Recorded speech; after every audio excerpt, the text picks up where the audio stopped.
Tanigo, a disposable and recyclable dental device combining the suction, mirror, and retraction functions to work simultaneously.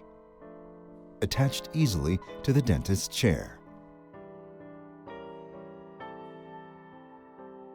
The instructions of how Tanigo should be used, as demonstrated in the Tanigo tutorial, are appropriate to single practitioner procedures performed by hygienists, dental medical school students, and dentists who are compelled or choose to work without an assistant. Removing tartar from the upper front buccal area. Tanigo suction and mirror functions operating simultaneously.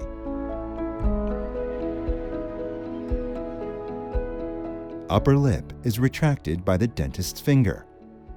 Tanigo is placed in the palatinal area. The view to the treatment area is direct. Large particles are sucked by the wide front intake, and liquids are sucked by the surrounding intakes.